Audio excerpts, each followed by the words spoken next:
Chapter 12 Chase Ambrose.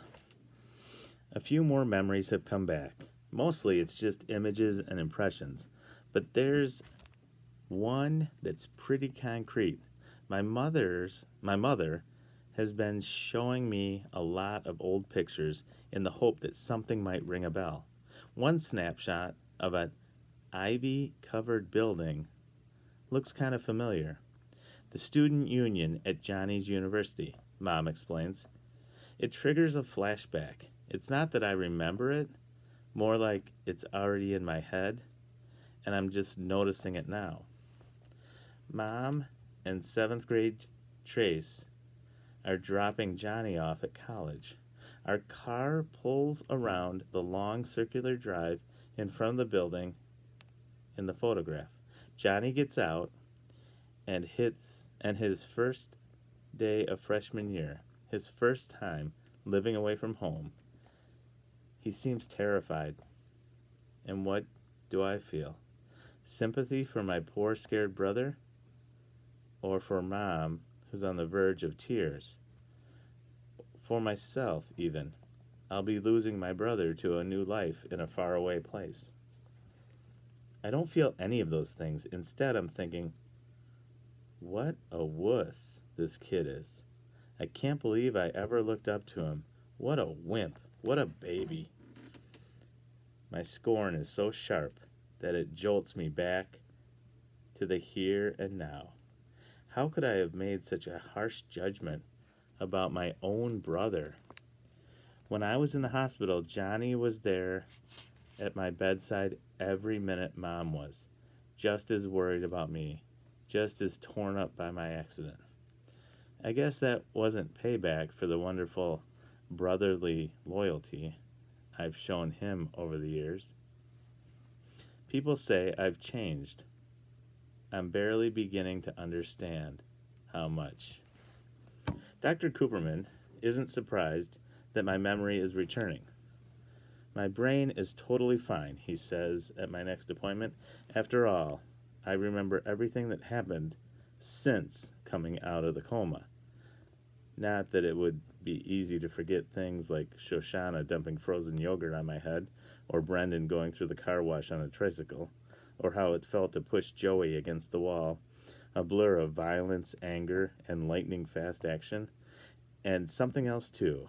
I may not be proud of it, but it's the truth. Satisfaction. I didn't like the way a situation was going, and I changed it with my own physical power. Aaron's words come back to me. You didn't have to attack him. And Shoshanna's goon? That haunts me a little. I don't regret stopping Joey from bullying Brendan. But was fighting really the only way to make that happen? Worse, I didn't even consider trying to talk Joey down. I just grabbed the kid and manhandled him, the same way he was manhandling Brendan. I get that the old Chase could be like that before the accident, but now I'm starting to wonder if that person is still inside me, emerging from the darkness, bit by bit, along with my memory. As weird as it was to lose my past, this might be even weirder. The more that comes back, the less I recognize myself. Dr. Cooperman also pronounces me fully recovered physically. Then he drops the bomb. He still wants me off the football team for the rest of the season. I must seem pretty devastated because he adds, it's all out of an abundance of caution. You're fine, but concussions can't be taken lightly. We're learning new things about long-term effects every day. I know you're disappointed, honey, my mom adds. I understand how important football is to you. How can I explain to them? Sure, I'd love to play, but what really bugs me is that football is my biggest connection to my old life. I don't think I had a single conversation with Dad that wasn't about either my past gridiron glories or the ones he still expects me to have.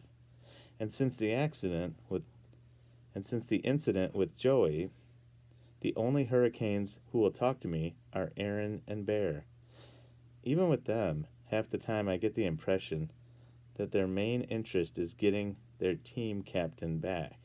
For sure, those guys are never going to forgive me for A, doing my community service when I didn't have to, and B, not hating it enough. To be honest, I don't hate it at all. One thing no one ever tells you when you're laid up, like I was in the hospital, is how boring it is. You really appreciate anybody who comes to break the monotony. So now I get to be the person for the residents of Portland Street. It makes me feel good about myself. And that's huge at a time when I'm learning I have so much to feel bad about. Besides, I get stuff out of it too. I learned how to play mahjong, and I've picked up a lot of great tips on how to grow stuff, mostly from Mrs. Kittredge, whose room looks like a botanical garden. I think I'm going to be able to save a lot of Mom's plants, and maybe even the ficus in Helene's room, the one she bought at her preschool flower sale and is at least 98% dead. That'll make points with Corinne, who is losing her enthusiasm for the falling leaves and the tiny white bugs that are all over them. As for Mr. Solloway, despite the fact that I've forgotten most of what happened to me, I feel confident saying he's the coolest person I've ever met. Anyone who could jump onto a moving enemy tank, throw open the hatch, and take it out with a grenade has to be a pretty amazing guy. Mr. Solloway doesn't see it that way. That's what I did, not who I am. If I'd bothered to think about it, I wouldn't have done it. I'm not that stupid. The sad part is that Mr. Solloway can't find his Medal of Honor. Nurse Duncan thinks it's probably got misplaced during Portland Street's big repainting project. But it will turn up sooner or later. But he's convinced he flat out lost it. I haven't been as sharp since my wife died, he tells me. We never had kids, so we were the whole world to each other. She looked after everything, and I looked after her, he sighs. You can see which one of us did a better job. When she was gone, that's when my life pretty much ended. This, a sweep of his arm takes in the room, is marking time. I hate it when he talks like that. Come on, Mr. Solloway. You got a good life here. Plenty of friends. He glares at me. Have you ever asked about me around this place? Old ladies on crutches do the 100-yard dash when they see me coming. I've got my own personal table for one in the dining room. The nurses all call me Mr. Happy Face. They think I don't know because they assume I'm just as deaf as everybody else in this funny farm. I'm getting the sense that before my accident, I was kind of Mr. Happy Face in my school. I confide to him. I could have told you that, he replies. When you first showed up here, you were just like those two other good-for-nothings.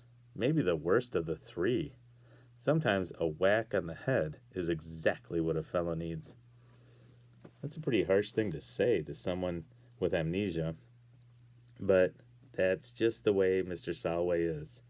He isn't being mean, he's being honest. He's lived a long time, and he's been through a lot, and he doesn't feel like he has to pull any punches. I respect that more than anything. That whack on the head cost me 13 and a half years of my life, I reminded him. Remembering is overrated, he assures me. You know, that heroic act that earned me that fancy medal? I don't remember 1 second of it. The only reason I know what happened is from the report my captain filed with headquarters.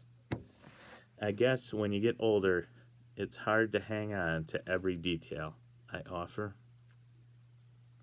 He shakes his head. It isn't old age. It's looking into a T-34 tank after a grenade's gone off inside it. Not a pretty sight. That was the medic's explanation anyway. You block out what you can't face. There were the enemy, I said gently. There was a war on. They're always the enemy when they're shooting at you, kid. But a dead man doesn't care what uniform he's wearing. I'm better off forgetting the whole rotten business, medal and all. That's another thing I have in common with Mr. Solloway. We're memory loss buddies. I wonder if I blocked out what a jerk I used to be because I can't face it. I don't think it's the same thing, though. Besides, my lost past has started to come back. I wouldn't exactly call it a tsunami of recollection. More like the water torture where the blindfolded prisoner feels a drip on his head just often enough to drive him crazy, anticipating the next one. I can't even be sure they're real memories. Blowing out candles at what could have been one of my birthday parties, a view of the Hollywood sign that might have come from our family trip to California, being crushed under a dog pile of football players, a flashback to one of my sports triumphs. Who can tell? My mind plays tricks on me. Last night, I had a dream about cherry bombs going off inside a piano, scarring some poor kid half to death, and woke up in a cold sweat.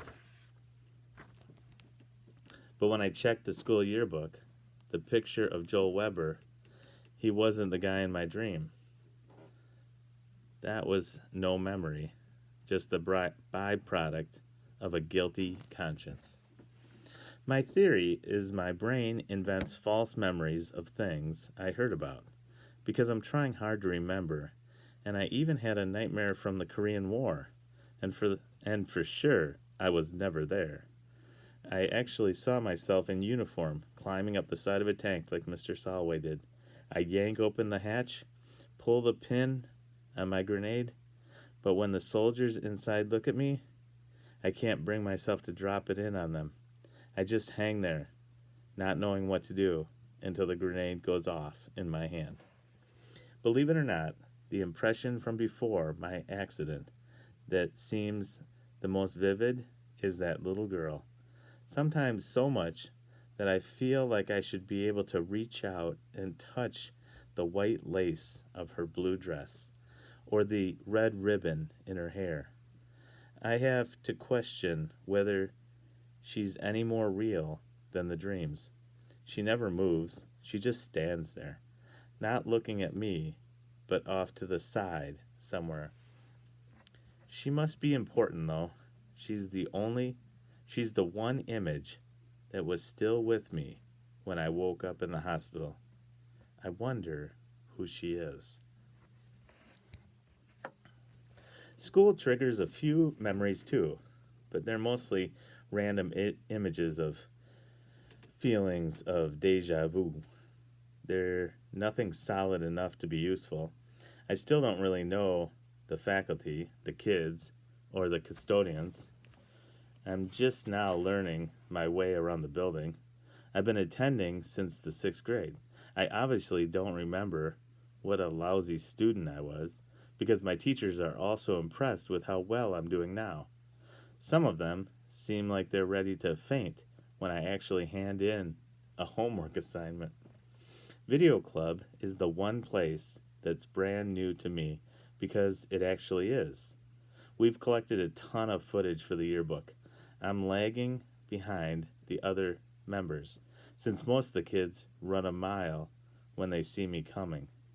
I always shout, "Brendan sent me," so they'll know I'm not looking for trouble. Miss DeLeo wants me to work on my interviewing skills because my subjects seem so ill at ease. Yeah, no kidding. They're all waiting for me to pull their underwear up over their heads and stuff them into the nearest locker. At least the video kids are getting used to having me around. Except Shoshanna, who hates me for good and always. I can't blame her. Even though I have no memory of what Aaron, Bear, and I did to her brother, it's pretty strange to be despised for something that, in your mind, never happened. And to someone, it seems like you never met. She stopped fighting with me directly. Mostly, she makes pointed comments about how the club should have closed up membership while they had the chance. That's unfair, because I'm not even the last to join. Kimmy got here after me, and if I'm a newbie, I don't know what you call her. She doesn't know a camera from a kumquat.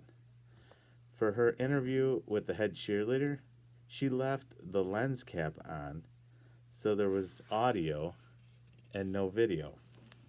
On her second try, she zoomed in so close that all you could see was a mouth talking. I think Brendan has kind of a crush on Kimmy because he won't hear anything bad about her. Shooting a mouth but no face is impressionism, and lens caps are too analog for a digital age. Whatever. Brendan's true love, though, is YouTube.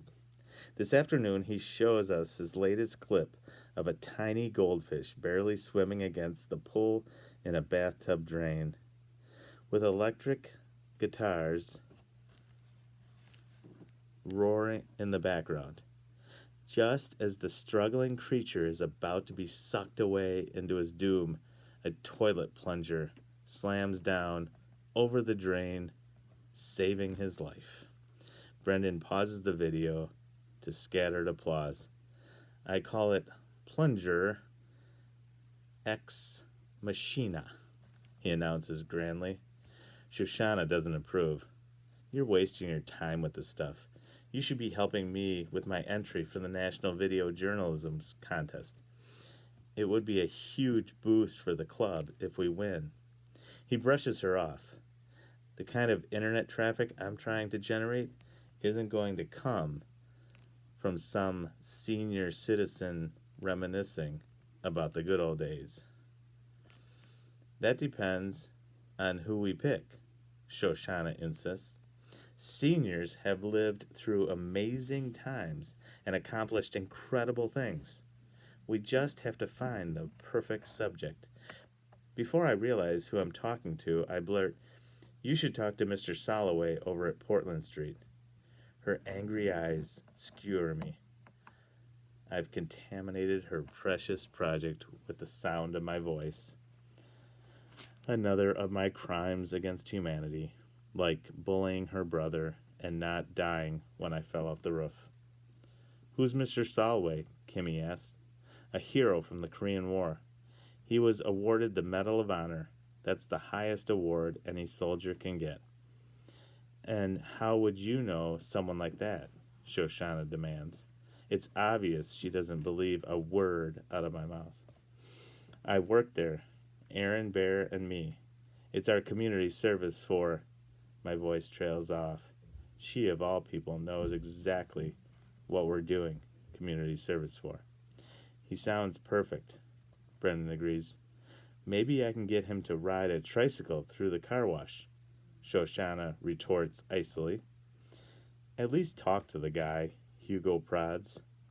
Mrs. DeLeo wades in to play peacemaker. I know you'll find a way to make the school proud, she says to Shoshanna. And I thank you, Chase, for a marvelous suggestion. Shoshanna's cheeks darken through pink and red to fill crimson. I hope I never hate anybody as much as that girl hates me. All right, chapter 13 is Shoshanna Weber. Should be interesting. Come back for more.